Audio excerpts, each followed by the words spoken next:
मेरठ से बीकानेर के रूट पर निकले हम।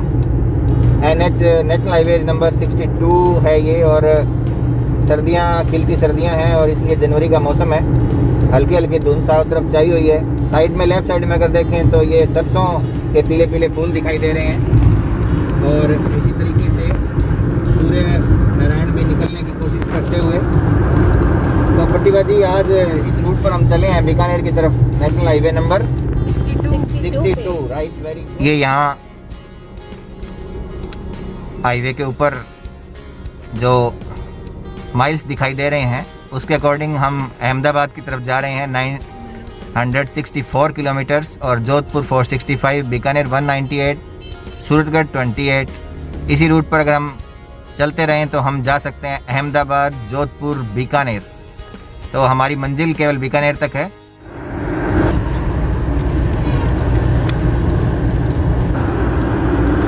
आ गया है आगे एक शानदार सी धुंध की चादर जो है वो हमारा रास्ता रोकने के लिए तैयार है।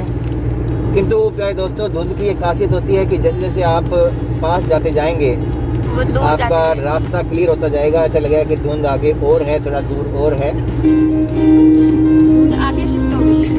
ये इस बात का संकेत भी है प्यारे दोस्तों कि मुसीबतों से, परेशानियों से कभी घबराना नहीं चाहिए। जैसे जैसे आप उनका सामना करेंगे, आगे जाएंगे, वैसे वैसे आपको आगे का रास्ता दिखता जाएगा, आगे का रास्ता नज़र आता जाएगा। और इसीलिए जो है ये कहा गया है कि हम किसी भी चीज़ से, प्राकृतिक चीज़ से भी हम बहुत अच्छी प्रेरणा ले सकते हैं, जीवनदायक प्रेरणा मिल सकती है।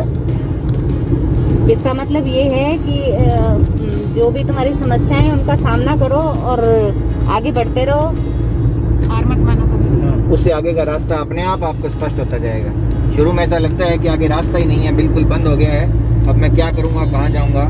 अगर ये सोच करके ही हम गाड़ी वापस घुमा लें या यहीं पर रुक जाएं कि आगे कैसे जाएंगे, तो हम कभी भी अपनी मंजिल तक नहीं पहुंच पाएंगे। हिम्मत करके अगर आगे बढ़ते जाएंगे तो उसी तरह से रास्ता आगे से आगे नज़र आता जाएगा और हम अपनी मंजिल तक बड़े ही प्यार से, बड़े ही आराम से पहुंच जाएंगे।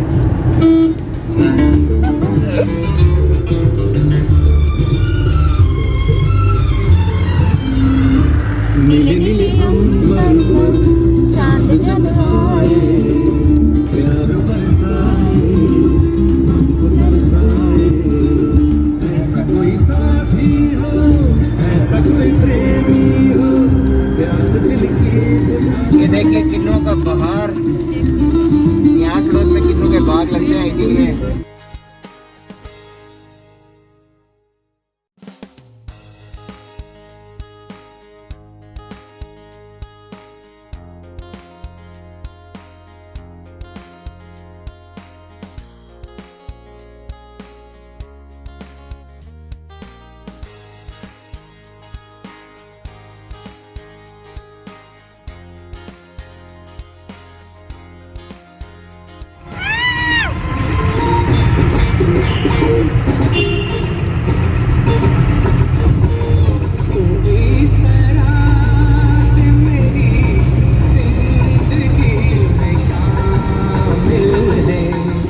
सूरतगढ़ का मार्केट, सूरतगढ़ पहुंच चुके हैं हम।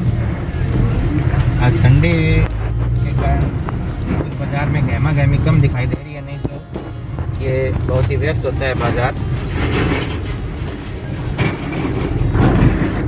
ये यहाँ की सब्जी मंडी है।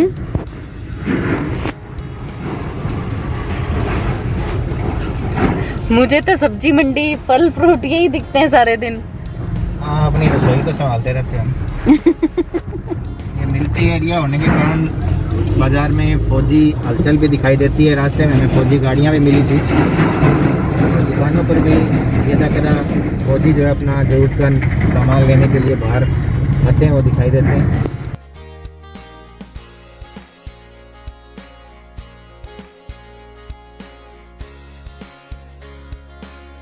अधिकांश दुकानें बंद है ना संडे के कारण, इसलिए। ये इधर रेलवे स्टेशन है बिल्कुल सामने।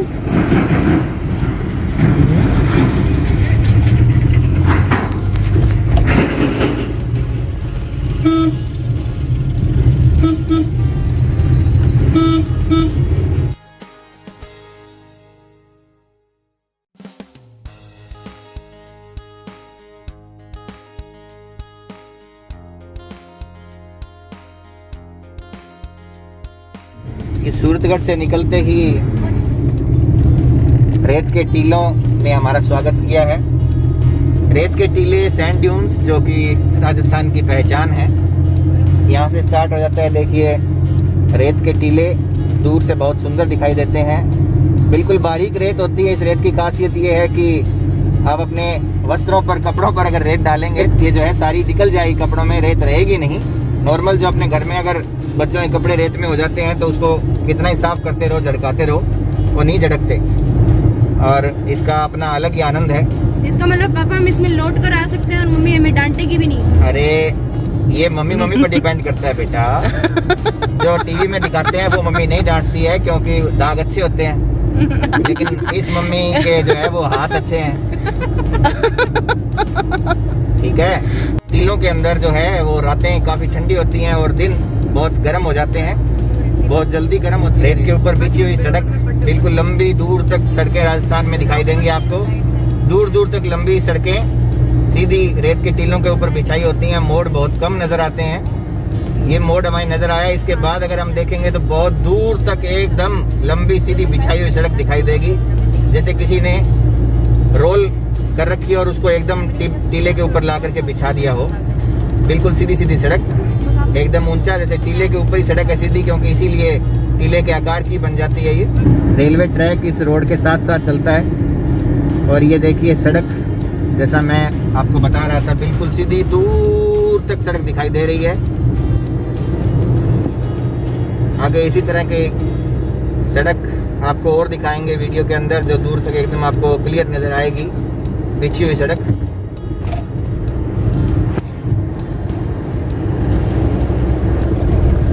यहाँ पुछन चिप्स वगैरह फेवरेट चीज कौन सी है? मतलब ये धरती है राजस्थान की, धोरों की। तो आपको खूबसूरत राजस्थान दिखाएंगे हम अपने ब्लॉग में। चलिए।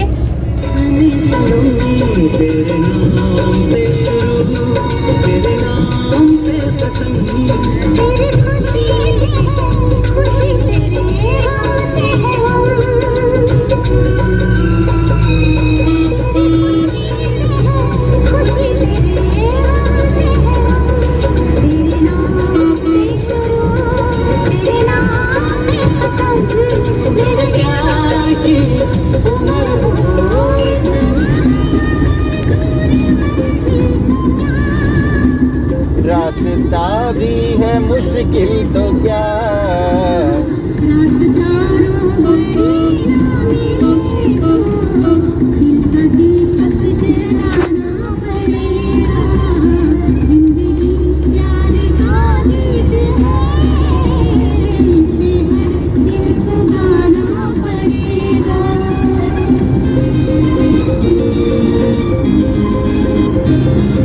ये पंजाबी च की लिखा है? ये लिखा है अपना ढाबा। आहो।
साइड में रेलवे लाइन है, बीच में सड़क बिछी हुई है, दोहरों के ऊपर, टीलों के ऊपर।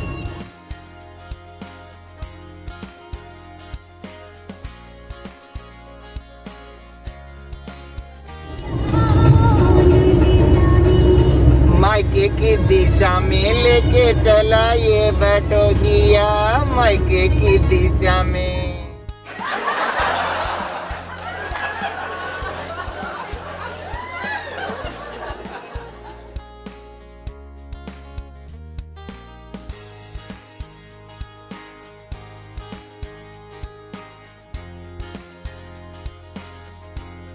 जब जब जुल्फे तेरी, उड़ी जब जब जुल्फे तेरी, कवारियों का दिल मचले, कवारियों का दिल मचले जिंद मेरी ये। ऐसे कितने चेहरे, जब ऐसे कितने चेहरे, कैसे न नजर फिसले, कैसे न नजर फिसले जिंद मेरी।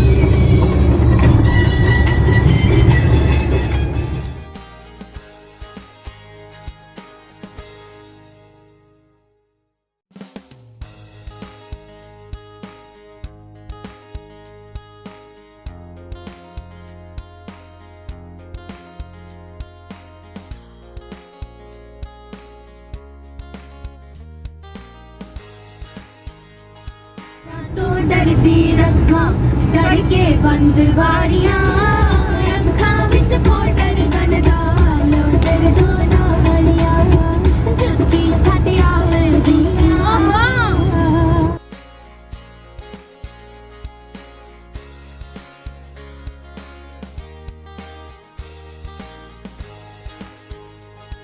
अर्जुन सर पहुंच चुके हैं हम। ये पल्लू से रोड आ रही है।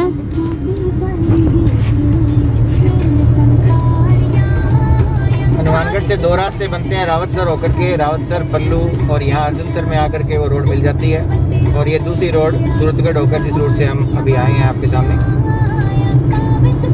आपके ओले उठदा उल्ला।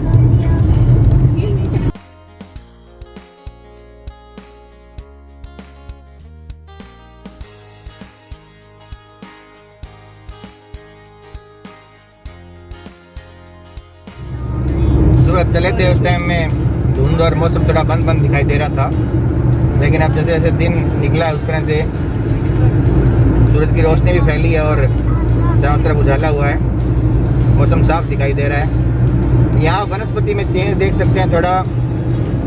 खेजड़ी के पेड़ जो हैं वो राजस्थान की पहचान है, टीलों की पहचान है, वो दिखाई देने लगे हैं।